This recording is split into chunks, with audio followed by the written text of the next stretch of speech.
Olá, seja bem-vindo mais uma vez ao estudo da lição da Escola Sabatina. Esse projeto que está sendo desenvolvido pelo Departamento de Educação aqui da Associação Paulista Central. O meu nome é Eduardo e eu tenho o privilégio de ser o pastor do Colégio Adventista de Limeira e também do Colégio Adventista de Rio Claro. E no dia de hoje nós vamos juntos revisar a lição número 2, cujo tema é família. E se a vida é uma escola, como todo mundo gosta de dizer, nós podemos ter a certeza de que estamos em constante aprendizado. Nós estamos sempre aprendendo. E durante essa semana o que nós aprendemos foi sobre o papel da família. E a pergunta do que nós vamos falar daqui a pouquinho é: que princípio nós podemos retirar da educação familiar para cada um de nós? Já que o tema é família, de que maneira a minha e a sua família podem fazer a diferença na educação e na redenção dos nossos filhos, da nossa família e também dos nossos alunos? Para me ajudar hoje na discussão dessa lição, eu tenho aqui comigo a professora Maria, que é a diretora do Colégio Adventista de Campinas. Bem-vinda aqui, professora Maria. Diz aqui para nós quantos alunos existem no seu colégio e quanto tempo já tem um colégio adventista na cidade de Campinas. Muito bem, obrigada, pastor. Como o pastor disse, meu nome é Maria, estou no Colégio de Campinas. O colégio existe há 66 anos na cidade. Hoje nós temos 1.034 alunos. 66 anos, mais de 1.000 alunos. Eu fico pensando quantas pessoas já não foram influenciadas poderosamente pela educação adventista na região de Campinas. Maria, eu queria aproveitar então e começar fazendo aí para você uma pergunta, já que o tema é família. A pergunta é sobre a primeira de todas as famílias. Você sabe, né? Adão, Eva e os seus filhos. A pergunta é: você consegue imaginar quais eram as disciplinas ou os assuntos, os temas que Adão e Eva passavam ali para os seus filhos, né? Caim, Abel? Do que será que eles falavam? Será que eles estavam estudando português, matemática, geografia ou tinha algum outro tipo de assunto? Com certeza, pastor. E eu gosto de pensar que a escola e a família têm algo em comum, é a educação. E aí o meu pensamento vai longe quando eu penso lá no Jardim do Éden, Adão, de que forma ali era desenvolvida a educação. Bom, se falando em matemática, português e as demais disciplinas, através dos animais, a contagem dos animais, os nomes, português, matemática, e a criatividade de Adão ia longe. E sem falar que a presença de Deus estava ali, Deus estava realmente, fisicamente ali com Adão. Com certeza, pastor, se hoje a escola adventista já é especial, eu fico pensando o Jardim do Éden. E eu fico imaginando, inclusive, já que você mencionou o Jardim do Éden, Maria, eu fico imaginando Deus como o primeiro professor. Você já pensou nisso? Já parou para pensar nisso? Que entre tantas características de Deus, uma delas é se tornar um professor, o professor de Adão e Eva. E Adão e Eva puderam passar para os seus filhos daquilo que aprenderam do próprio Deus. Além de aprender ali do espaço, do universo, dos animais, imagine Adão e Eva podendo falar para os seus filhos da criação que eles presenciaram, da queda, da tristeza, do pecado, mas da esperança. E assim como aprenderam com o próprio Deus, Adão e Eva agora estão ensinando os seus próprios filhos. E isso é o melhor do que poderia acontecer naquele momento. Aprenderam com Deus e agora estão passando para os próprios filhos. E eu fico imaginando esses alunos, né? Sabe como são os alunos, né? A professora Maria sempre é curiosa. O que será que ele vai falar? O que eu vou aprender hoje? Bom, vão aprender daquilo que o próprio Deus ensinou. Que coisa incrível, que coisa maravilhosa. E claro, a palavra de Deus ocupando sempre a parte central do estudo. Não era ainda a palavra de Deus como essa que a gente tem, impressa em mãos, mas era literalmente a palavra de Deus. Isso é muito legal da gente imaginar. Agora, quando a gente vai para o Novo Testamento e começa a falar da infância de Jesus, professora Maria, a Bíblia não fala muito da infância de Jesus. Aliás, alguns criticam, inclusive, eu estava lendo tempos atrás uma revista, uma edição que dizia assim, que a infância de Jesus não está na Bíblia, porque Jesus ele era muito serelepe, atrevido e encrenqueiro. E eu fico pensando, eu não consigo imaginar. Já pensou na escola de Campinas, Jesus sentado, você acha que ele era esse tipo de aluno? Não acredito. Eu também acredito que não. E se não está registrado na Bíblia, é porque os evangelistas, de fato, queriam apresentar aquilo que fosse mais importante para mim e para a sua salvação salvação. Porém, Maria, como é que a gente pode ter um pouquinho de entendimento da infância de Jesus se a Bíblia não fala nada? Será que através dos seus pais, Maria e José, a gente consegue ter uma ideia de como foi a educação de Jesus? O que você acha? Não tenha dúvida, pastor. Eu gosto de pensar que é um privilégio hoje ser professor do Colégio Adventista. É representar diariamente a figura de Jesus para as crianças, no caso os alunos, e também para as famílias. Porque assim como Jesus, ele desenvolveu ali uma pedagogia com Adão, nós também, através do exemplo de Jesus, desenvolvemos com os nossos alunos. E ali nós diariamente percebemos que o aluno ele replica muito em casa. Replica o quê? Os ensinamentos de Jesus. Quais ensinamentos são esses? Através do relacionamento com Deus. Estudo da Bíblia, oração, postura do professor, vocabulário. Então é uma figura muito importante e eu tenho certeza que nada mudou.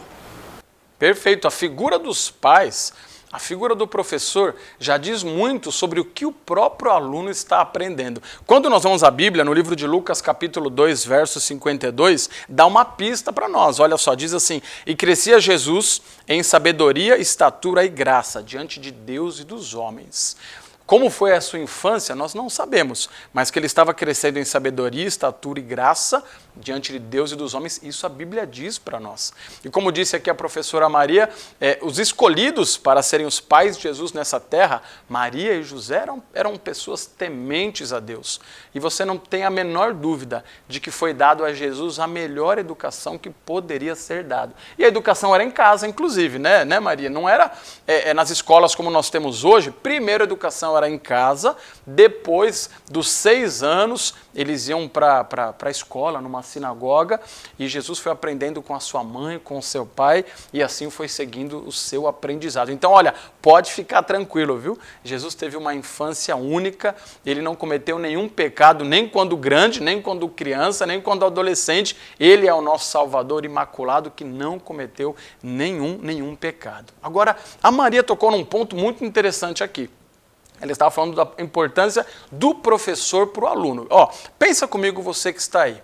De que adianta alguém ter muitas habilidades, diplomas e conhecimento e não conseguir comunicar?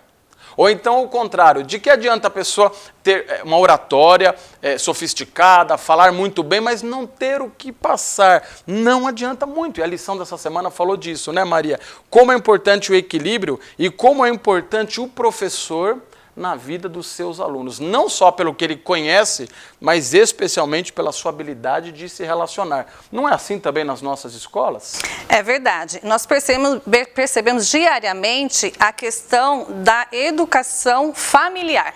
Então, cada aluno ali, ele traz consigo uma educação do seu pai, da sua mãe. Como isso é desenvolvido em casa. E na escola adventista, nós damos sequência nesta educação. É importante pensar que não basta o professor, a mãe, o pai, e a lição da escola sabatina e a Bíblia até menciona, Maria e José, eles se prepararam. Eles tiveram todo um preparo em cima de conhecimento, fatos, sabedoria, mas se não houver a comunicação, não existe aprendizado, seja ela na família ou na escola. Mas a comunicação também, ela vem, ela dá sequência a um outro sentimento que desenvolve o aluno também, seja em casa, seja na escola, que é o relacionamento, pastor. E aí a gente pode detalhar um pouquinho sobre essa questão da comunicação, o relacionamento no desenvolvimento do aluno, em casa ou na escola adventista. Muito bom. Maria, eu gosto de dizer assim, que na educação adventista, nós não temos apenas professores, nós temos amigos, isso faz toda a diferença. A lição bateu muito nessa tecla de que o relacionamento é importante para o aprendizado, entre pai e filho, entre professor e aluno, entre outros aspectos da nossa vida cristã e da vida no mundo também. Relacionamento é fundamental. E os nossos professores, mais do que ensinar, oram pelos nossos alunos. Isso a gente fica muito contente. Agora, caminhando para o encerramento aqui do estudo da nossa lição, a parte final vem falando sobre a importância dos pais. A Maria comentou aqui um pouco, inclusive, sobre isso, como os pais devem demonstrar na vida dos seus filhos o fruto do Espírito Santo. não fique preocupado se você não tem todo o fruto do Espírito Santo, porque ele é o fruto do Espírito, ele não é seu por natureza. Você precisa pedir a Deus que dê isso a você. Agora, imagine só, se o casamento vai mal, Maria, se o pai e a mãe não se dão bem, se é só briga dentro de casa, se são egoístas, individualistas, como uma criança cresce num ambiente como esse? Como você imagina? Muito difícil. A criança, naturalmente, ele vai trazer para a escola adventista. É possível você trabalhar essa criança, suas questões emocionais, e a escola adventista também, ela vai além do aluno, ela alcança as famílias. Hoje a escola adventista tem algumas ações para ajudar no desenvolvimento, principalmente das famílias que têm algum tipo de dificuldade emocional. Como o pastor bem disse, a questão do relacionamento familiar, ele é importante no desenvolvimento do aluno, no caso da criança. Mas quando a escola percebe que há uma lacuna ali, a escola ela vai além do aluno, ela alcança a família, através de visitações, orações, ligações. Então, estamos sempre em contato com as famílias. E isso, com certeza, vai contribuir no desenvolvimento da criança. Mas não tenha dúvida, pastor, hoje, infelizmente, nós temos muitos casos desses. Então, a educação começa dentro da nossa casa, né? Para terminar, meus amigos, preste atenção no que a lição disse aqui para nós, de que de tudo que você pode ensinar para os seus filhos, o principal é ensine-o a relacionar-se com Deus. Vou repetir, ensine os seus filhos a se relacionar com Deus. Às vezes a gente joga tanto conteúdo, e conteúdo bom, conteúdo bíblico, mas a gente esquece o principal, ensinar os nossos filhos a buscar a Deus do jeito deles, a se relacionar com Deus. E eu termino lendo uma orientação do próprio Deus, que está no livro de Deuteronômio, capítulo 6 e 7. É Deus falando assim para Moisés e para o povo de Israel. Essas palavras que hoje eu te ordeno estarão no teu coração, e tu inculcarás a teus filhos, e dela falarás assentado em casa, andando pelo caminho, ao deitar-se e ao levantar-se. Ou seja, a palavra de Deus, o amor de Deus por nós deve ser colocado dentro da mente dos nossos filhos, dia e noite, dos nossos alunos, para que eles nunca se esqueçam das maravilhas de Deus na vida de cada um de nós. Então vamos caminhar juntos, pais, alunos, professores, para que possamos mostrar para cada um deles que educação também é redenção. Deus abençoe vocês e até o próximo estudo da nossa lição.